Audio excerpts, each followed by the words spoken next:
Bismillahirrahmanirrahim. Assalamualaikum warahmatullahi wabarakatuh.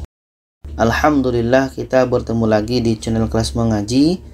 Saya doakan kita semua selalu sehat, rezeki dilancarkan, dan kita semakin semangat untuk belajar mengaji Al-Quran ini. Baiklah, pada kali ini kita masih membahas tentang bagaimana cara cepat menguasai panjang pendek dalam Al-Quran. Yang mana pada video sebelumnya kita membahas tentang panjang pendek atau tanda panjang yang ada dalam mushaf Madinah. Dan sekarang fokus kita adalah bagaimana cara menguasai panjang pendek di dalam mushaf Indonesia. Oke, bagaimana caranya? Kita teruskan ini. Nah, ini untuk nomor 1 ini namanya panjang alif.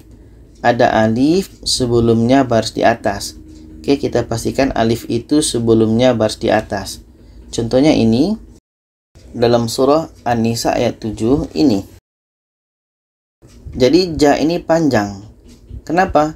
Karena ada alif sebelumnya baris di atas. Ada alif sebelumnya baris di atas. Kita baca lirrijali. Lirrijali. Nah, ja ini panjang karena ada alif sebelumnya baris di atas. Contoh yang kedua ini dalam surah An-Nisa ayat 9 ini. Khafu. Kha ini panjang karena ada alif sebelumnya baris di atas. Ada alif sebelumnya baris di atas. Kita baca khafu alaihim. Khafu alaihim. Nah, untuk panjangnya kita bisa buat 2 harkat. Oke, 2 harkat. Sedangkan yang kedua ini namanya panjang waw mati. Poinnya adalah waw mati sebelumnya baris depan. Waw mati sebelumnya baris depan. Contohnya ini dalam surah An-Nisa ayat 10 ini. Lu. Ada waw mati sebelumnya baris di depan. Jadi lu ini dibaca panjang. Kenapa? Karena ada waw mati sebelumnya baris depan. Nah, ini poinnya. Ada waw mati sebelumnya baris depan. Contoh yang kedua ini masih surah An-Nisa ayat 11 ini. Ru. Ada waw mati sebelumnya baris depan. Nah, oke, ada waw mati sebelumnya baris depan. Jadi ru ini panjang karena ada waw mati sebelumnya baris depan. Kita baca la tad'run. La tad'run. Yang ketiga namanya panjang ya mati. Poinnya adalah ada ya mati sebelumnya baris di bawah.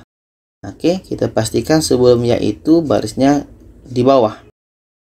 Kita lihat contohnya ini. Sui. Sui ini panjang. Kenapa? Karena ada ya mati sebelumnya baris di bawah. Ada ya mati sebelumnya baris di bawah. Kita baca Yusina. Yusina. Contoh yang kedua ini. Jadi di sini ada di. Nah, di ini panjang karena ada ya mati sebelumnya baris di bawah. Nah, sesuai ya. Ya mati sebelumnya baris di bawah sama dengan fiha ini. Fi ini pun panjang ya mati karena ada ya mati sebelumnya baris di bawah. Kita baca khalidina fiha. Nah, jadi di dengan fi ini panjang. Kenapa? Karena ada ya mati sebelumnya baris di bawah. Kita teruskan nomor 4 ini. Ini namanya panjang alif kecil. Ada alif kecil itu sebelah di atas dan ada di sebelah bawah huruf. Kita lihat contohnya ini. Ini untuk contoh sebelah atas. Ini. Nah, ini lafaz Allah. Oke, lafaz Allah ini panjang alif kecil. Nah, nampak ya? Ini namanya panjang alif kecil. Kita baca wa yaj'alallah.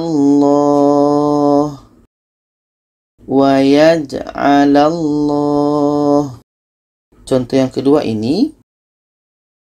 Ini ada alif kecil sebelah bawah. Oke, kita baca famastamta'tum bihi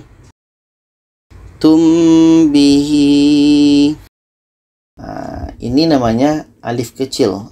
Walaupun letaknya di sebelah bawah, tetap kita kasih nama, yaitunya alif kecil. Yang nomor 5, ini namanya panjang seperti angka 6. Contohnya ini. Lahu. Hu ini panjang. Kenapa? Karena ada baris seperti angka 6. Seperti angka 6 ya. Jadi kalau kita temukan seperti ini dalam mushaf Indonesia, itu panjang seperti angka 6. Lahu qarina. Lahu qarina. Contoh yang kedua ini dalam surah An-Nisa ayat 21 ini. Ini panjang seperti angka 6-nya. Nampak sama kita ya. Ini namanya panjang seperti angka 6. Kita baca ta'khudunahu. Ta'khudunahu. Nomor 6, ini namanya tanda mat.